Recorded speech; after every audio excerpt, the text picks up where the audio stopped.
High বন্ধুরা, আমি মমতা মান্না আবার চলে আসলাম আপনাদের সামনে নতুন একটা রেসিপি নিয়ে। আজকে আমি বানাবো বন্ধুরা আলুর পকোড়া। দারুণ করে বানাবো, তো আপনারা আমার সঙ্গে থাকুন আর দেখতে থাকুন আমি কিভাবে বানাই আলুর পকোড়াটা।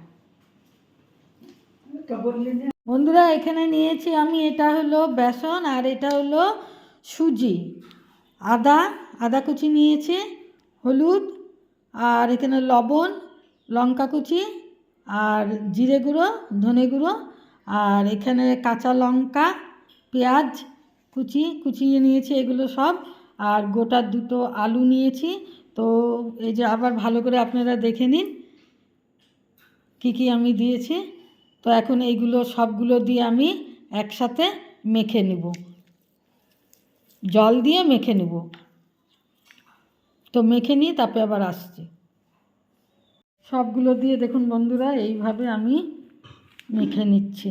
মনে হয় না জল লাগবে বন্ধুরা, কারণ আলুটা তো আমি সিদ্ধ করেছি, তার মধ্যে একটু জল জল ভাব আছে, মনে হচ্ছে না জল লাগবে। দেখুন, তো এইগুলো দিয়ে সবগুলো দিয়ে আমি মেখে নিচ্ছি।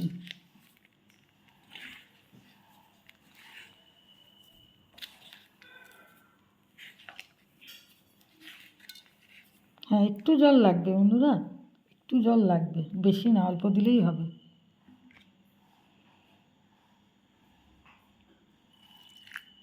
তো আমি যে জলটা দিয়ে দিলাম, জলটা দিয়ে এবার আমি সুন্দর করে মেখে নেব।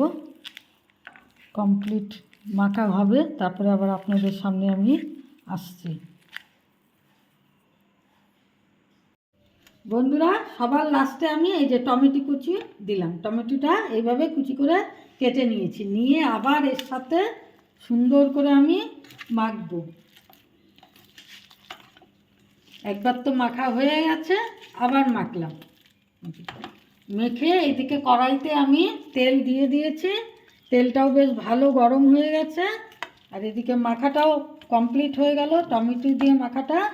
তো এখন আমি দিয়ে দিব কড়াইতে, ব্যাস এই যে নেব আর ছোট ছোট করে দিয়ে দিব। যেহেতু পকোড়া বন্ধুরা, এই জন্য আমি ঠিক পকোড়ার আকারেই ছোট ছোট করে দিয়ে দিব। গ্যাসটা একটু কমিয়ে দিই, ভয়ও লাগে, ফটফট করে থাকে। তো বন্ধুরা, এটা হয়ে যাক, তারপরে আমি আবার আসছি। বন্ধুরা, এই দেখুন সুন্দর ভাজা হয়ে গেছে। তো এখন আমি এগুলোকে তুলে নেব। সুন্দর ফুলে ফুলে উঠেছে বন্ধুরা, একদম দেখুন। তো এখন আমি এটাকে তুলে নেব।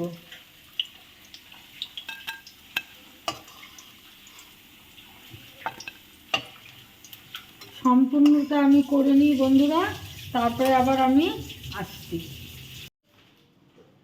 বন্ধুরা, রেডি হয়ে গেছে আলুর পকোড়া। দেখুন কত সুন্দর হয়েছে, খুব টেস্টি হয়েছে, কুরকুরে হয়েছে, দারুণ দারুণ, এক কথায় যাকে বলে দারুণ। এই দেখুন বন্ধুরা, আমার এই রেসিপিটা যদি আপনাদের ভালো লেগে থাকে তাহলে প্লিজ লাইক, শেয়ার, কমেন্ট করবেন, আর সাবস্ক্রাইব করে আমার চ্যানেলটায় পাশে থাকবেন। ওইখানে আমার দিদি ওখান থেকে লাইক দেখাচ্ছে। তাহলে আসি বন্ধুরা, টাটা।